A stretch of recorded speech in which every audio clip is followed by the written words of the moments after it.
ঢাকা বিশ্ববিদ্যালয় হলকক্ষে তোফাজ্জলকে পিটিয়ে হত্যার আগে 2 লাখ টাকা মুক্তিপণ দাবি। ঢাকা বিশ্ববিদ্যালয় প্রশাসন সব ধরনের রাজনীতি বন্ধের সিদ্ধান্তে বহাল। নিউ ইয়র্কে হচ্ছে না ডক্টর ইউনূস মোদির বৈঠক। সাপের কামড় বাংলাদেশ সহ বিভিন্ন দেশ নিয়ে সতর্কতা WHOর। পয়েন্ট খুলেই শীর্ষ অবস্থানে আর্জেন্টিনা, অবনতি বাংলাদেশের। আসসালামু আলাইকুম।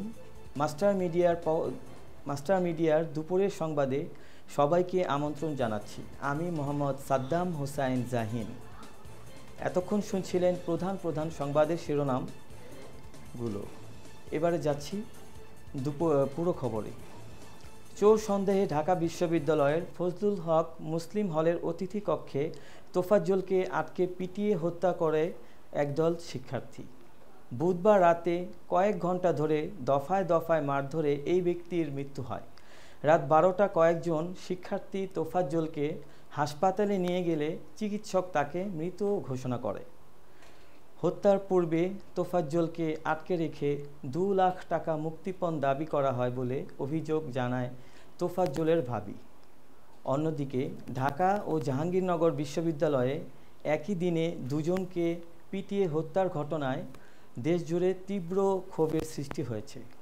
ঢাকা বিশ্ববিদ্যালয়ে হত্যাকাণ্ডের ঘটনায় গতকাল বৃহস্পতিবার শাহবাগ থানায় মামলা করেছে বিশ্ববিদ্যালয় কর্তৃপক্ষ। এই ঘটনায় জড়িত অভিযোগে বিশ্ববিদ্যালয়টির 6 শিক্ষার্থীকে গ্রেপ্তার করেছে পুলিশ। এদিকে বিশ্ববিদ্যালয় ক্যাম্পাসে পরবর্তী নির্দেশনা দেওয়া পর্যন্ত শিক্ষার্থী, শিক্ষক, কর্মচারীদের সব ধরনের রাজনীতি বন্ধ রাখার সিদ্ধান্ত নিয়েছে বিশ্ববিদ্যালয় প্রশাসন।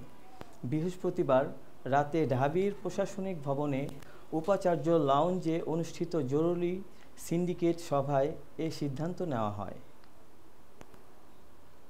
যুক্তরাষ্ট্রের নিউ ইয়র্কে জাতিসংঘের সাধারণ পরিষদের অধিবেশনের ফাঁকে বাংলাদেশের অন্তর্বর্তীকালীন সরকারের প্রধান উপদেষ্টা ডক্টর মোহাম্মদ ইউনূস সহ ও ভারতের প্রধানমন্ত্রী নরেন্দ্র মোদির সাথে বৈঠক হওয়ার সম্ভাবনা নেই। বিষয়টির সঙ্গে সম্পৃক্ত এমন কর্মকর্তারা এই তথ্য জানিয়েছেন। চলতি মাসে বাংলাদেশের পক্ষে থেকে জাতিসংঘ সাধারণ পরিষদের সাইডলাইনে ডক্টর মোহাম্মদ ইউনূস ও নরেন্দ্র মোদির মধ্যে বৈঠকের জন্য আনুষ্ঠানিক অনুরোধ করা হয়েছিল। তবে শেখ হাসিনা সরকারের পতনের পর থেকে দ্বিপাক্ষিক সম্পর্কে যে টানাপোড়েন দেখা দিয়েছে তা দূর করতে সাহায্য করবে এই আশায় ঢাকা এই বৈঠকের বিষয়ে আগ্রহী তারা। বন্যার কারণে বাংলাদেশ সহ বিভিন্ন দেশে বিষধর সাপের প্রকোপ বাড়ছে। পর্যাপ্ত অ্যান্টিভেনমের ঘাটতির কারণে সাপের কামড়ে মৃত্যু ঝুঁকির বিষয় সতর্ক করেছে বিশ্ব স্বাস্থ্য সংস্থা WHO। জাতিসংঘের স্বাস্থ্য সংস্থাটির হিসাবে প্রতি বছর বিশ্বে প্রায় 27 লাখ মানুষ বিষধর সাপের কামড়ে আক্রান্ত হন। এর মধ্যে মারা যান 1,38,000 মানুষ। প্রতি 4 থেকে 6 মিনিটে সাপের কামড়ে একজন মানুষের মৃত্যু ঘটে বলে জেনেভায় এক সংবাদ সম্মেলনে WHOর এই বিষয়ক বিশেষজ্ঞ ডেভিড উইলিয়ামস এ তথ্য জানান। এবারে খেলার খবর। ফুটবল। সবশেষ ফিফা উইন্ডোতে 2টি ম্যাচ খেলেছে বিশ্ব চ্যাম্পিয়ন আর্জেন্টিনা। চিলির বিপক্ষে জয় পেলেও কলম্বিয়ার কাছে হারতে হয়েছে লিওনেল স্কলানের শিষ্যদের, যার কারণে 46 পয়েন্ট হারিয়েছে আলবিসেলেস্তোরা।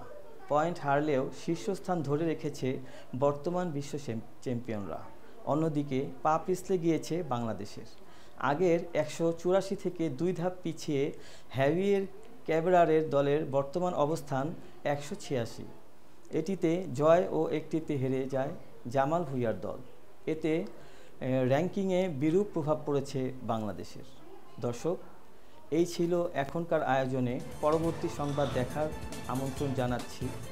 এখানেই শেষ করছি।